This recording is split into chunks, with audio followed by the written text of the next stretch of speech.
Something feels off in your chord progressions, but you can't quite put your finger on it. The transitions feel clunky, the movement feels awkward, like your music is stopping and starting instead of flowing effortlessly, like this.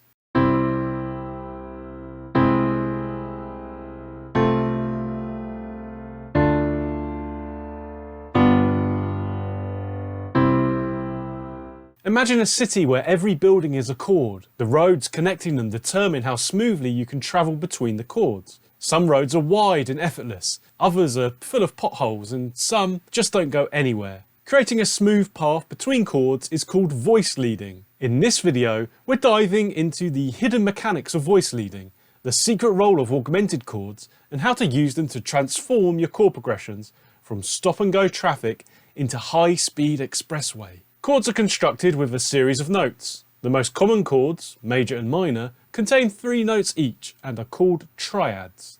Each note in a chord is sometimes called a voice.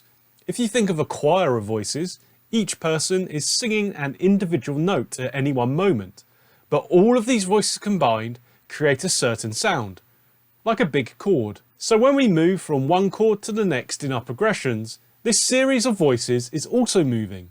And as listeners, we are often drawn to some of these voice movements more than others. This is what we are thinking about when discussing voice leading. I started my musical education by learning the guitar, and all the way through my progression as a guitarist, from beginner to intermediate, I never learnt or was never taught about this concept of voice leading. Speaking to a friend who only recently began learning the piano, it was clear that voice leading is introduced early on and forms more of the thinking of piano players. So I'll use some guitar tab examples to explain the concepts here. Hopefully the guitarists out there will benefit from this. And for everyone else, there is still plenty to learn, and I'll have some piano examples when we get onto augmented chords a bit later on. To begin, let's look at an extreme example of a 2-5-1 progression in the key of C major, where the voices jump around without voice leading. Listen to how moving from an open chord all the way up the neck to a bar chord at the 10th fret and then back down feels disjointed.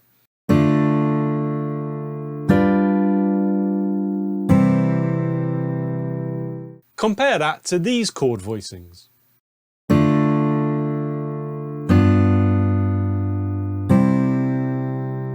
The first and the most obvious difference is that we aren't jumping up to that bar chord, so it instantly sounds smoother.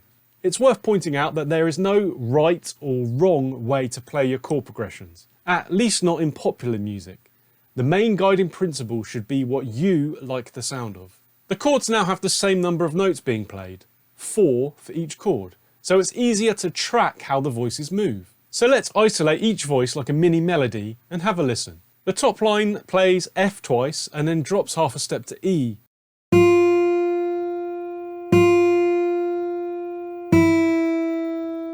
On the B string you hear D twice and then it drops down to C.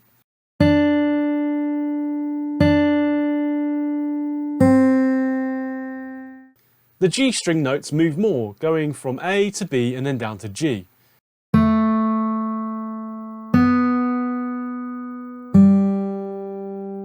And the biggest leaps are reserved for the bass, which goes from D to G and then to C.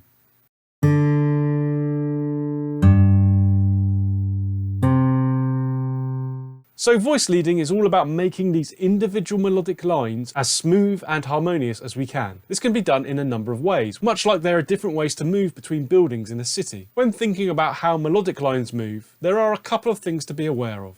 If you hear the notes C, D and E, what note do you hear next in your mind? Most people will anticipate the next note in the C major scale, which is F. The same is true if we just play through all notes chromatically. You want to hear the next chromatic note. In the next example, that is E flat.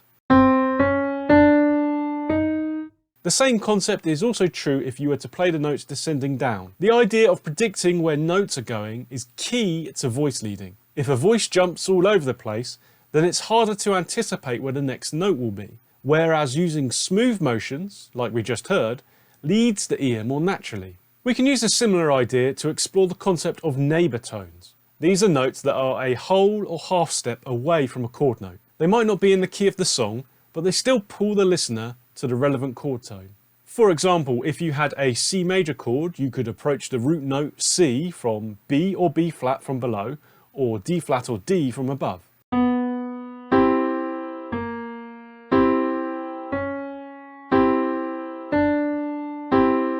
These ideas feed into some of the most common types of motion that you will encounter in harmony. The first of these is like a one-way road between buildings. All of the traffic is flowing in the same direction. This is called parallel motion and is really common. The simplest way to understand this is as when two voices move together in the same direction, at the same time and the same interval class. This was present in the initial example. When we move from G7 to C, the top note moves down half a step from F to E. This is a minor second interval. The note on the B string moves from D to C. This is a major second interval. Have a listen to it again now. I really wanted to play these examples live for you, but all I've got is this battered old guitar and no proper way to record it. I mean, I do have an electric back there, but even if it worked perfectly, I've got no way of recording it. The truth is, my laptop and gear are barely holding on, and without a replacement, this channel won't be able to keep going. If you've ever found my videos helpful, please consider supporting me on Ko-Fi at ko-fi.com/writeasong. Even a small contribution helps to keep this channel alive. The link's also in the description. Thank you so much. I genuinely can't do this without you. The next type of motion is like a one-way road again, but this time you have one lane which moves faster than the other. You could think of it like a bus lane that is clear of traffic for the bus to move through quickly, and a slower lane full of all traffic. They are both moving in the same direction, just at different speeds. This idea is called similar motion, where each voice moves in the same direction, but with a different interval class. So back in our example, we know that the note on the B string moves from D to C, which is a major second interval. On the G string, we move down as well, but a distance of 4 half steps from B to G. This is the major third interval. Here's how that sounds in isolation. Imagine a highway with 2 lanes. At some point the lanes diverge, one going in one direction and the other in another. This is like contrary motion. 2 notes either move away from each other or towards each other. The intervals they move don't matter. The 5 dominant 7 to 1 cadence we saw earlier is often arranged in a way to make use of this sort of motion.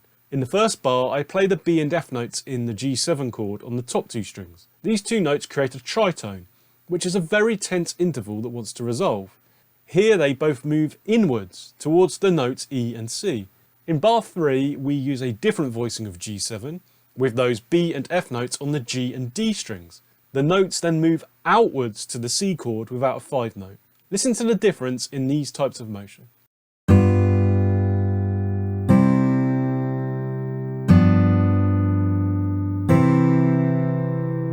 One final movement to note is oblique motion. This is a bit like a standard highway, where you are travelling in one direction and then one lane merges off for an exit. You can stay moving in the same direction or turn off. In this case, one note stays the same as another changes around it. You see this when moving from G major to C major chords. They share the G note in common. So if we play it like this, then the exact voice is maintained. Parallel motion can be used across an entire chord to provide a chromatic approach. This is a non-diatonic chord that is played briefly as a lead-in to another chord to reinforce its feeling. For example, using B major as a lead into C major, like this.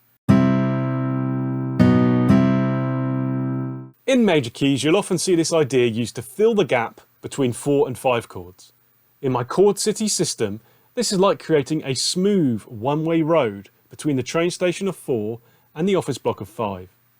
For example, in the key of C major, if we're moving up from 4 to 5, we can fill the gap with the F sharp chord.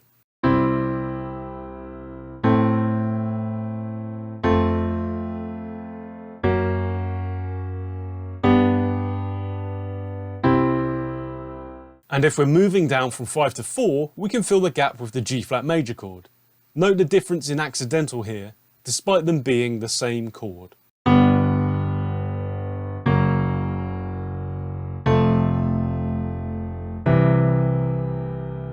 You can use this idea with any sort of chord to fill any sort of gap. Here's a C major key example with 3 kinds of 7th chords, and in particular the flat 3 minor 7 chord filling the gap between 3 and 2.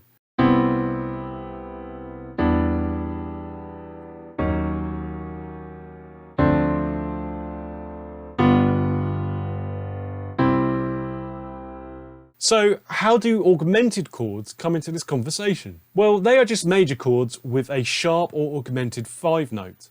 And it's this sharp 5 note that feels like it's leading us somewhere else, which is the power we've seen with voice leading. Have a listen to C major moving to C augmented to appreciate this dynamic tension, with the 5 note G moving to G sharp, which strongly leads us towards A.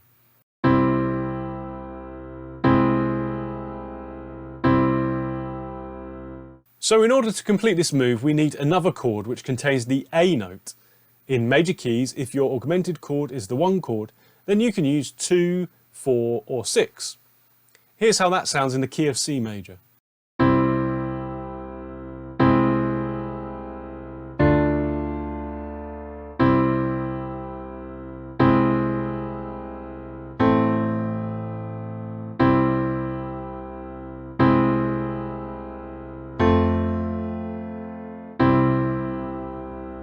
This idea works on any major chord. You can augment it, raise that 5th note up, and then find a chord with the note half a step above this augmented 5th to create chromatic movement.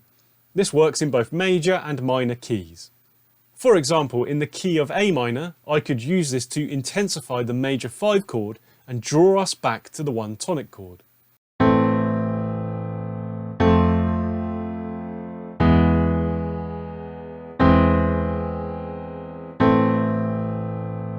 Or you could flip these 5 chords around and start augmented and then move to the major triad. Here's how that sounds.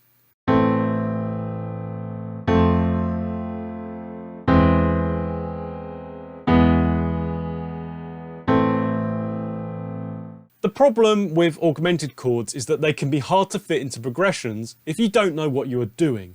Learn how to confidently navigate the Chord City system by watching the video on screen now.